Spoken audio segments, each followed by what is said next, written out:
Wetwogerera ebula omwaka gumu n'emyezi 5 tutuuke mu kulonda kwa bonna okw'omwaka 2026 wabula nga mu kiseera kino endooli teziri mu bannabyabufuzi naddala abali ku ludda oluvuganya gavumenti zirese bannayuganda nga batabuddwa nga tebamanyi kiddako. Kamisona wa Paalamenti era nga embaka akiikirira abantu ba Nnyendo Mukungwe Oweekitiibwa Mathias Mpuuga y'omu ku bali mu kattu olw'abanne mu kibiina kya NUP okumwekutulako nga bamulumiriza obulyake ng'ono enkya ya leero avuddeyo n'atangaza eggwanga ku ebyo ebizibu bimubuuzibwa naddala kyazzaako wakati nga twetegekera akalulu ka 2026. Ayogedde ku kabuliriro k'abaddemu ng'agamba nti abadde mu kaweefube wa kwebuuza ku bamusingako ku butya ssemateeka w'ebyokulonda bw'ayinza okukyusibwa kubanga ono aliwo kati yataagulwataagulwa dda. Kyenjala okubagamba nti bukyanvaayo nagenda mu maaso jatumala omukolo ogwo nagenda mu maaso okusinkana abantu bangi ndowooza buli lunaku nsinkana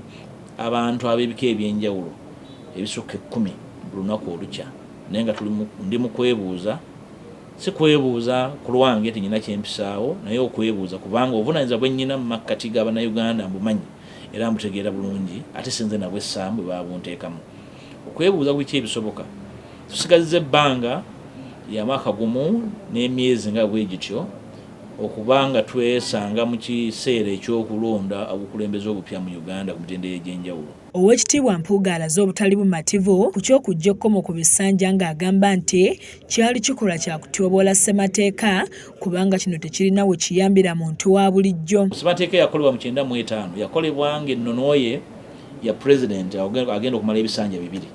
Yatwaliwo okwerumaaluma nti ne bw'obeera mu byotya ebisanja 2 we biggweerako yatuba tukoze eki tuba tukuwonye. Tibalowoozaako nti bajja kubeerawo omuntu akwata obuyinza agambe nti nze okutuusa okufa amiina. Ekyo kasa twajjaho ebisanja kuba pulezidenti oyo ssemateeka okukukkanya kw'Abannayuganda abali mu ssemateeka abakola ssemateeka oyo kuba kuyiise. Ono kati ayagala Paalamenti ekyuse mu nkola y'okulonda ababaka ng'ayagala abavubuka Paalamenti kwe bayeesigama ng'egaba ebifo kubanga kizuuliddwa nti waliwo abalekebwa ebbali. Neewe obweyamo eri abavubuka ebbanga eriise tujja kwongera obbawo obudde naye okusobola okukola ekyo tosobola kikola mu ngeri ya kiyita mu lujja nti gundi nkusanze jangu nkwe mentorship. Weetaaga platform, weetaaga omwaliro omutuufu ate oguli stable. Ndoza tusooke tukume buli enkuba gwekuba abasaasaanye tudde mu kasolya kamu kyangu okukola nga muli wansi wa kasolya kamu. Kyabulabe nnyo okubeera mu bukulembeze nga bw'otunula emabega olengera kooti yo baba bakuvaako mabega ate nga bakuvaako emabega bategeka ekimala bategeera n'ensonga enkulu so si motivation ya byabufuzi naye okutegeera obuvunaanyizibwa bw'ebyobufuzi. Kyokka waliwo ababadde bagamba nti olugendo luno alutandise obudde buweddeyo nga bano abaanukudde ng'agamba nti tannakeerewa era n'ategeeza nti n'ensimbi ezinaakola ku nsonga eno nazo weeziri. Mpulira n'abagamba nti ensonga zino nkulu nnyo naye obudde bugenze. Eno endowooza ya bunafu obudde tebusobola kugenda nga oyagala kukola kituufu. Obudde busobola kugenda nga tolina mutima gwagala kukola kituufu. Obudde bwe buli olwo n'abogera ku ssente teziriiwo ne ssente weeziri. Bwe basobola okufuna obukadde 3 obuwumbi 3 ne tubuwa omuntu omu agende atereeze bizinesi ye.